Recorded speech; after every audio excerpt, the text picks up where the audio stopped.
Fala, cervejeiro! Seja bem-vindo a mais um Do Malte ao Colarinho. Meu nome é Alexandre Blid, eu tô mais uma vez aqui com meu amigo Conrado Mione. Fala, galera! Celso Prado. Fala, e mais pessoal. uma vez, a gente tá aqui na cervejaria Dilema. Vitão. Então, Grande Vitão. Vitão. Prazer estar aqui. Se vocês acompanham o programa, vocês já viram o Vitor aqui. A gente estava num papo super legal. A gente falou, cara, a gente vai ter que continuar. Então a gente simplesmente fez uma pausa, encheu o nosso cappuccino, né? então saúde. Saúde. E vamos para mais um debate cervejeiro Não aqui. bate forte, vai cair na minha mão, tá quente. Eita, perigoso. Galera, acho legal a gente começar, assim, a gente vai fazer um programa mais no freestyle dessa vez, né? A gente vai soltando temas aqui, vai falando um pouquinho, a gente vai falar um pouquinho sobre a dificuldade de abrir uma cervejaria, né? Prazos e demora e tudo mais, mas antes eu gostaria de a gente começar, Vitor, conversando um pouquinho sobre aquilo, né? Que a gente estava falando aqui, enquanto a câmera estava desligada, sobre o mundo de hoje, cara. Eu achei muito legal esse papo que a gente tem. Cara, legal. Que hoje em dia o mundo, ele é muito acelerado, né? Antigamente a gente mandava carta, a gente ligava, e hoje em dia é WhatsApp, hoje em dia é FaceTime, 2 segundinhos ali, e isso acabou entrando na sociedade de uma forma que tudo virou assim, inclusive fazer cerveja. Exatamente. Né? E vocês trazem um resgate aqui, o que eu acho muito legal, quando eu vi a primeira foto, vocês braçando no equipamento que vocês montaram aqui, né? Fizeram à mão aqui, né? Criaram tudo, essa panela de vocês maravilhosa. Você mexendo, vocês não utilizam aquele mecanismo, né, de agitar durante a mostura. Você faz a mostura como era feito no passado, na mão, com aquela pazinha clássica, né? Isso. Conta um pouquinho mais pra gente sobre essa filosofia que você implanta aqui na Dilema, sobre isso, de resgatar um pouquinho do passado. É uma tendência esse resgate ao passado, você acha? Talvez. Por que me ocorreu isso? O que eu comecei a reparar? Quando a gente começou a procurar pessoas, porque a gente já sabia o projeto, já sabia como a gente queria o nosso, sabia o que era importante pra gente. Eu comecei a ver tanques de braçagem de 200 litros com motor em cima. Uhum. Eu achei aquilo Ridículo. ridículo. Eu falei, não acredito que eu estou vendo isso. Uma panela, acostumada a ver meu pai no tacho de cobre fazendo um doce de figo, qualquer coisa do tipo na mão, que é o mesmo tamanho praticamente. Eu falei, o que acontece quando a gente começa a inserir equipamentos ou motores? Você traz, que a gente chama de mean time between failure.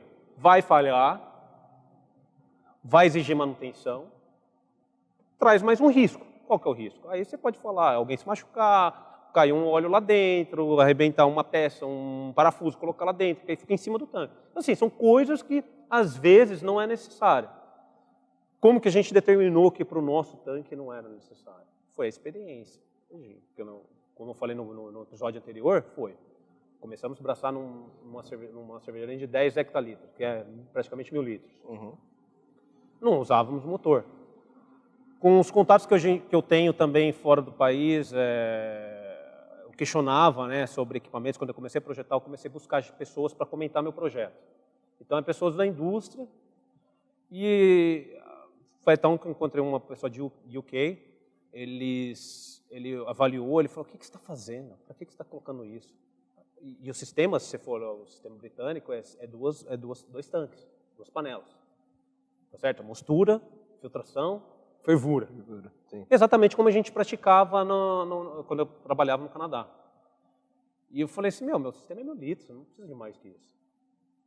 Eu não tenho muito volume para poder, inicialmente, não justifica ter um processo em linha contínua. Ainda é um processo batelado. Foi aí que a gente tomou a decisão. Não, vamos simplificar o que pode ser simplificado, traz menos dor de cabeça. E aí foi onde a gente falou, então aqui na abraçagem a gente vai viver isso. Na parte de grãos, né, que é onde a gente vai moer o malte, ou por exemplo, no início do processo, aí isso é chato, né, porque você tem que ficar segurando antigamente era na furadeira. Não, então aqui vale a pena pôr o motor. Sim. É um negócio que é bastante mount, tudo mais exige tempo. Mas ali é pouquinho tempo, né? Mas o legal é que daí é o que a gente estava falando, né? Você já faz o crossfit, né, Já cara? O cervejeiro não tem tempo para fazer uma academia, já resolve o problema. Ele vem aqui, ele sobe as escadinhas, faz uns burpees aqui, ó, e já vai ali, mexe ali, porque realmente não é fácil, hein, Não cara? é fácil. É um exercício, hein? Chega, a gente colocou aqui na primeira abraçagem, até inclusive em torno de 360 quilos de molde. É bastante. Levou tempo. Bastante. A primeira abraçagem levou 1 hora só a parte da abraçagem. Ao mesmo tempo a gente já sabe que está acontecendo a reação.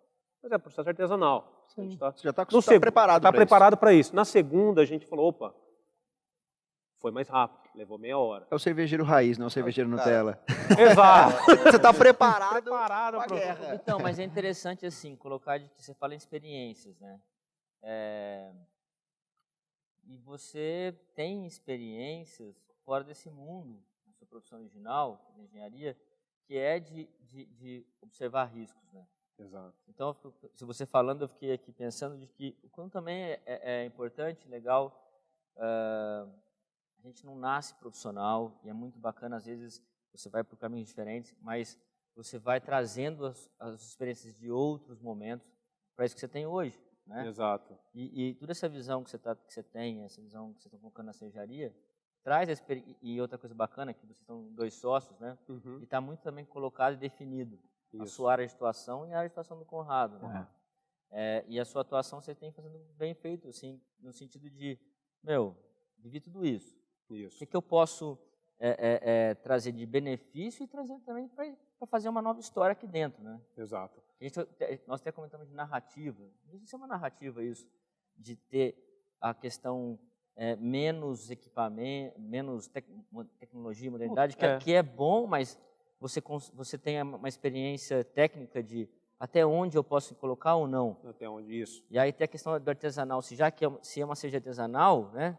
Para que eu vou colocar esse equipamento? Porque isso aqui, só porque é tecnologia? É tecnologia. Exato. Então, Né? bom. Exato.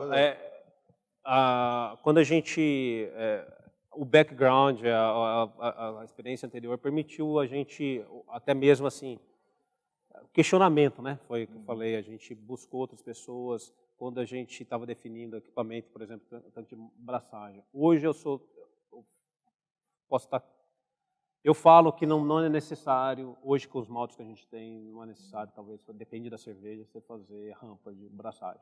Vou continuar falando isso, tá certo? E hoje os maltes são modificados, altamente modificados, não exigem tanto trabalho para isso. Então, assim, isso exigiria um motor, porque normalmente você tem um aquecimento, então realmente fica difícil. Então, isso pautou, a gente não está visualizando produtos com rampas de braçagem, que exigiria toda hora o cara fazer cada rampa de temperatura, né? Exigiu a braçagem e tudo mais. Talvez o motor ali facilitaria, porque você tem aquecimento, então você não pode. Essa era a minha pergunta, em relação à padronização Isso. de aquecimento e homogeneização Exato. de todo o mosto, né? Isso. Então, hoje a gente sabe que a gente não quer trabalhar com produto. A gente sabe quais são os nossos produtos, nossos próximos produtos a vir. Então, a gente sabe também que as limitações dos equipamentos. E você adequou a receita. Exato. Não, aí legal, Exato. cara, perfeito. Outra dificuldade, quando a gente definiu que a gente ia trabalhar com 2 tanques, né? No caso a gente tem 3 tanques aqui, que são o tanque de mostura, né? E filtração, tanque de fervura e tanque de água quente. Lá fora a gente tem um tanque de água que alimenta aqui dentro. A gente falou, se eu colocar um motor no tanque onde existe a filtração, existe grande chance da gente compactar o leito. O leito tem que ser fluidizado, o leito tem que fluir. Então você tem uma peneira, que a gente está falando de, talvez o pessoal, só para entender, é uma peneira mesmo, praticamente, fundo falso, metal, fundo falso, que a gente chama, mas ela retém, a separação de líquidos, um sólido, outro líquido. Separa 2 estados ali. Então, se a gente coloca o motor ali em cima, mal desenvolvido, ele pode começar a compactar, trazer mais problema para você do que facilidade. No braço, sistema pequeno, simples, a gente consegue controlar essas coisas, essas variáveis, vamos falar assim. Aí é a nossa decisão. Você consegue fazer uma permeabilidade melhor. Do que com agitador. Do que com agitador. você talvez consiga isso, sim, com inversor de frequência, tudo mais. Mas como a gente... acho que uma rotação adequada, Adequada, né? isso. Você consegue um efeito legal. Legal. Mas também em casa, por exemplo, a gente sempre fez, né, o leito...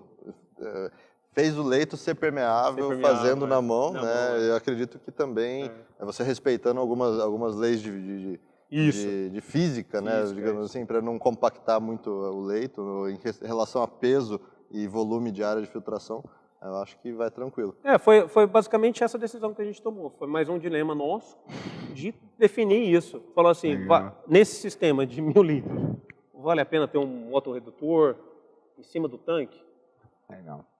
Não, mas vale a pena ter um motorredutor para moer os grãos. Então, assim, são decisões, escolhas que a gente tem que fazer. Nesse sistema dá certo, está dando certo para a gente. Legal. Se a gente vir a trabalhar com rampas e tudo mais, a gente avalia novamente. Eu vi que no projeto de vocês existe já tipo o espaço pronto para se caso um dia vocês quiserem colocar ali um motor. Então, assim... Não foi descartado, Não foi descartada a opção, tá ali. Legal, bacana.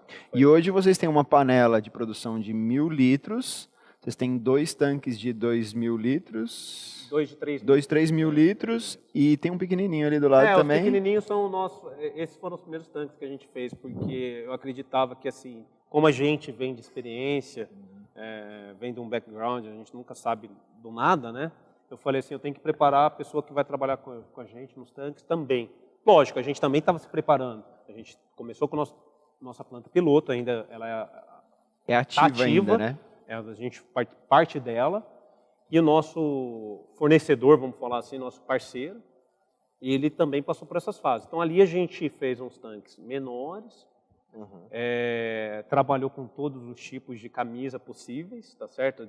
Camisa que eu falo é sistema de recirculação para fazer a troca térmica. Sim. Então, a gente trabalhou com as mais básicas até a mais complexa. Até achar adequada para vocês. Até achar adequada para nós. A gente já sabia pela literatura qual era. Sim, Mas exigia um aprendizado de todo mundo. Você tem uma área de contato muito maior, pelas fotos que eu vi aqui. Nem sempre o que está no livro é o que vai ser melhor para você. Exato. Né? Seu sistema foi projetado essa é a realidade. para a sua realidade. Tá. E essa é uma panela de 100 litros que você tem daí. Você faz experimentais, vamos falar assim. Experimentais, isso. A primeira nossa foi... o sistema de refrigeração era a geladeira, né? O freezer. Então era um tanque dentro do freezer. O segundo já era um tanque totalmente imerso dentro do outro, que esse é muito eficiente a ponto de rebaixar muito demais a sua temperatura num processo de fermentação. E o segundo foi um sistema mais de meia cana, que a gente chama, então já foi um pouco melhor. Canaleta, né? Canaleta. Aí já o quarto que a gente produziu, que foi os tanques de 3.000 litros, eles já chamam de pillow plate. Sim. Pillow plate é um sistema bem diferente, existe o dimple plate, pillow plate. É um sistema mais complexo, aí que parece o brinco que é o sofá da avózinha, né? Ele tem os pontos de solda, ele estufa com pressão e ele cria os caminhos para passar o fluido refrigerante. Então, Vitor, a gente pode entender que vocês vão começar basicamente com 2 produtos, né? Que a gente já vai falar aqui, são as 2 American IPAs, as 2 West Coast. Mas a gente sempre também vai ter uns rótulos, vamos falar assim, experimentais, né? Ou aquele cervejeiro que gosta sempre de novidade é o que você vai utilizar a sua panela piloto. O que der muito certo, você joga para a produção maior, né? Exatamente. E fala um pouquinho já também pra gente sobre as 2 brewers que estão nesses tanques que estão aqui atrás da gente, né? São 2 American West Coast IPAs, né? Exatamente. Aqui novamente o dilema, né? Surgiu. Vai fazer uma clássica ou uma moderna? Exato. Faz as duas e passa o problema para o cliente, né? Passa a escolha para o cliente. A escolha é o dilema, né? É o dilema. Você prefere a clássica ou a moderna? O que a gente quis fazer com isso? Quando em 2014, a gente criou a receita que seria a clássica. Então, assim, os lúpulos acessíveis eram aqueles mais hoje clássicos, vamos falar assim, Columbus, Cascade, né? Sim. 5. Estava em facilidade, era o que a gente estava acostumado, né? Que vinha nossas influências americanas e tudo mais. Sim. A gente adora essa receita. Então, só que ao mesmo tempo, até o nosso processo de braçagem mudou. A gente ganhou mais experiência, a gente começou a trabalhar mais com, a gente chama de late hop addition, né? Que seria adições tardias de lúpulo. Então, assim, trabalhando a baixa temperatura para trazer mais sabor além do aroma, mesmo que ainda em processo de, vamos falar, de esterilização, não é esterilização, mas assim, enfim, 80 graus, vamos falar no final da fervura, fazendo as adições para poder contribuir mais, preservar o aroma ainda. Mais o aroma que está ligado a sabor também. Sabor, né? Afinal, né, sabor é o conjunto de gosto com o olfato. Né? Então, a papila gustativa junto com o aroma dá o que a gente conhece como sabor. Exato. E muitas vezes as pessoas esquecem disso, né? Dissociam né? o aroma com o sabor. Não, está ligado. Está ligado. Você está preservando o outro. Exatamente. Automaticamente. Então, o que a gente fez? Vamos trabalhar na clássica com o estilo que a gente trabalhava em 2015, 14, mais clássico, com os lúpulos mais clássicos, americanos, e trazer aquela coisa que a gente quer mais do tropical, da fruta fresca, nessa pegada mais moderna West Coast. E aí trabalhou um processo também de braçagem um pouco diferente. E daí você também tem uma Oatmeal Stout? Aí foi uma junção de, novamente, um novo dilema que a gente decidiu combinar as coisas. Porque a gente falou assim, existem 2 estilos aí, quem segue o JCP, né? Que é a Sweet Stout e a Oatmeal Stout. Por que não as duas? Porque as duas vão agregar bastante coisa. Quem que falou que tem que ser separado? Aí foi onde a gente falou, nosso dilema vamos juntar as duas. A gente trazia um pouco, a gente queria uma cerveja que não fosse tão seca, queria uma cerveja em torno de 6%, 6,5% de álcool, que trouxesse um corpo e um residual, um doçor. Então foi onde a lactose junto da aveia trouxe o que a gente queria. Legal. E essa é uma que você está envelhecendo, inclusive, em madeira, né? Isso. Essa a gente... Metade da batelada foi em torno de 1.000 litros. A gente colocou em 6 barris de madeira. São barris que já foram utilizados por whisky e outros tipos de destilados. Então a gente tem aqui barril de amburano, barril de jequitibá, carvalho americano e o carvalho europeu. Legal.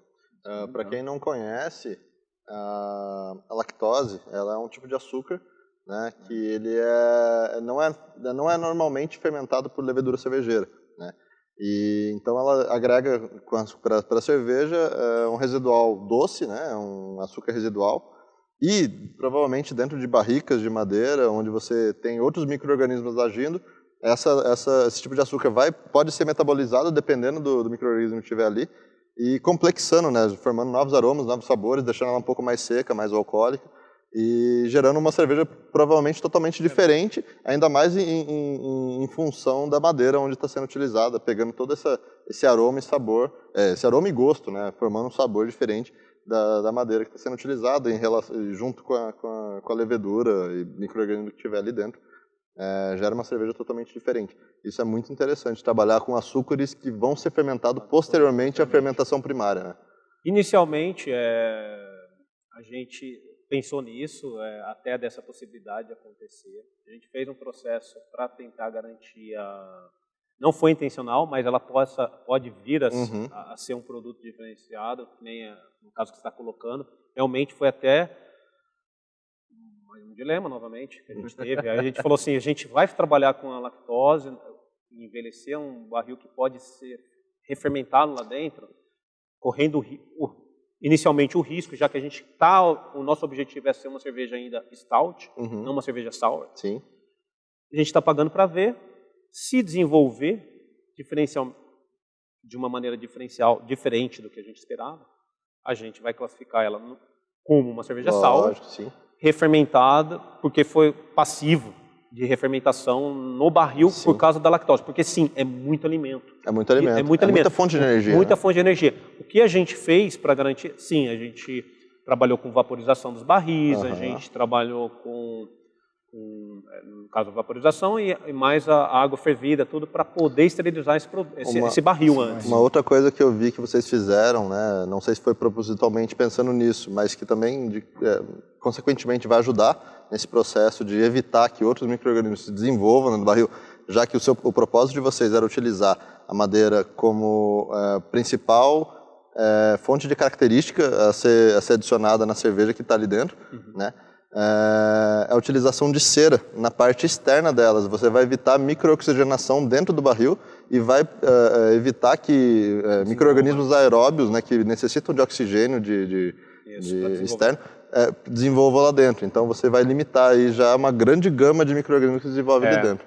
Bem observado, porque a gente, se for perceber, for notar os barris, ele em torno aí de 1/6 dele, ele tem a cera por cima, todo esse cuidado para poder evitar, né, que os micro-organismos possíveis que estão nadantes da cerveja tenham acesso fácil ao oxigênio. Exato. Então a gente tentou isolar isso para tentar garantir. Mas novamente, se a cerveja estiver daqui a 3, 6 meses com característica de sal, a gente vai trabalhar ela com sal, talvez adicionando alguma fruta vermelha. Legal. E se ela mantiver, a gente vai trabalhar as madeiras conforme a gente está aí. São 4 tipos de madeiras. Tem madeiras que foram trabalhadas com produtos destilados que trazem outros aromas aí para trazer um layer, né, uma camada mais de complexidade para a cerveja. Que eu acho legal pra caraca, eu sempre falei isso. Mas continuando na questão do presente, que o Brito estava falando de produtos, né, de estilos de cerveja, e para a galera que deve estar perguntando, pô, legal a cervejaria, quero lá conhecer. Como é que será que eu posso ir lá? Como é que eu posso ver? E você tem um espaço aqui na frente, que o pessoal não está vendo. Qual que é o projeto, qual que é a ideia com esse espaço? Eu acho que aí vai estar respondendo um pouco desses questionamentos do pessoal aí. Então, isso aí, novamente, um dos nossos lemas aqui, que a gente manter as coisas mais simplificadas. A gente sabe qual é a complexidade de manter uma planta operacional. Inicialmente, a gente está começando a operar, entender essa logística, entender a questão da produção junto à demanda, tá certo? Sim. Para a gente poder garantir isso aqui, pelo menos o máximo de eficiência, vamos falar assim, de fazer essa interface perfeita não existe, né? Mas fazer o melhor que a gente pode, mais eficaz possível. Posteriormente, creio que entre 3 e 6 meses a gente vai inaugurar aqui o espaço nosso, que é o nosso tap room. Mas eu sei que eu sou assim também, adorava visitar outras cervejarias, adoro ainda, gosto de passar o dia lá, enfim, visitando os amigos, colegas. Só me ligarem, tem o telefone aí. Cara, eu já te convidei várias vezes, sei lá se foi até agora. Eu desconfio. Mas aqui é porque não é. É simplesmente que aqui, assim, depois você mostra a foto da mão. É verdade. Aqui não para, a gente não para. Eu sei, a gente está num processo parecido, todo dia uma coisa diferente que a gente está adaptando, tá fazendo, e aqui eu sei que você fez tudo na raça, então eu sei como que é a pegada. A semana toda passada a gente estava aqui isolando as tubulações de glicol, e agora a gente, para receber, eu até falei pro Blade já, Conrado, assim, é só ligar pra gente, maior prazer. Estou anotando aqui, eu venho, recebo, mostro. Eu sei que é importante porque, assim, não só para quem é cliente, para quem é consumidor, mas para gente que está trocando ideias, querendo montar a sua, enfim, qualquer coisa do tipo, porque as coisas só têm a ganhar, porque a gente entende que não pode ficar restrito, entendeu? O conhecimento, nada disso. Então, assim, os acertos vão ser repetidos. Sim. O que foi errado, o que for, minimiza, vamos lá, faz uma coisa diferente. Mas é bom isso, porque eu tive a dificuldade disso no início, eu sei quem está querendo ter a sua própria planta, enfim.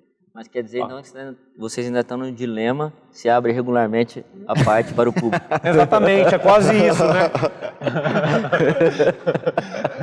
Incorporou, né? Incorporou, já tá Isso é lei da atração, cara. Vocês colocaram o nome dilema ali, vocês atraíram para vocês um dilema eterno, cara. Eterno. Mas é isso aí, cara. Eu acho que isso tem que fazer parte e, cara, uma hora ou outra vocês vão ter que abrir para o público, mas o legal é isso. É que vocês trazem um pouco do que é o reflexo mesmo do espírito cervejeiro. Né? O espírito cervejeiro é isso. Você vai vir aqui, você vai ser recebido pelo cervejeiro, e se ele estiver trabalhando, vocês vão ter que aceitar, porque senão não tem cerveja no mercado. Mas assim... E só quero fazer aqui um comentário, assim, de que acho que foi muito claro nesses 2 episódios, da questão técnica, do conhecimento, dos detalhes, da estratégia, dos processos, para resultar lá no final um produto legal. É estudo, desejo, mas foi planejado. Não foi só emoção. Não né? foi. E isso é admirável. E não só emoção e não só assim fazer um negócio para ter um retorno rápido. Acho que o pensamento não é esse. É pensando, tem retorno sim, mas a questão final é de trazer algo legal dentro do mundo, sim, artesanal, ou dentro do mundo, sim, do produto pensado com carinho, com jeito, com projeto, com planejamento, com técnica, com experiência. Então, parabéns, acho que isso é muito admirável, acho que isso tem que ser colocado, cara. Tem que ser, que sirva de inspiração, né, para outros cervejeiros, né? Exatamente. E é com essa mensagem, acho que a gente encerra mais um episódio, mas eu não tô satisfeito ainda. Eu acho que a gente poderia gravar um terceiro episódio, porque a gente nem conversou ainda sobre as dificuldades que vocês tiveram de registro, de toda a parte de montagem de uma cervejaria. Quanto tempo, desde do start, do inicial, de construir o galpão até colocar efetivamente o produto no mercado, quanto tempo demorou. Então acho que a gente pode gravar mais um programa. Você aceita? Você aceita, Vitão? Gravar mais um? Vamos fazer uma pequena pausa aqui, a gente abastece nosso cappuccino. Obrigado por acompanhar mais um. Tem matéria-prima do cappuccino? Tem matéria-prima. Obrigado, galera. Obrigado por acompanhar mais um do Malte ao Colarinho. Se você ainda não segue a gente, acompanha pelo Instagram também, que eles fazem stories aqui enquanto a gente tá gravando, então você sabe em primeira mão o que vai surgir nos próximos episódios. E de fato que a gente tá tomando aqui dentro. E de fato aí, às vezes nos stories você descobre que a gente toma daqui dentro dessas canecas, beleza? Galera, estamos aqui mais uma vez na Dilema. Pode ficar esperando que vai ter mais um episódio aqui para vocês. Até a próxima.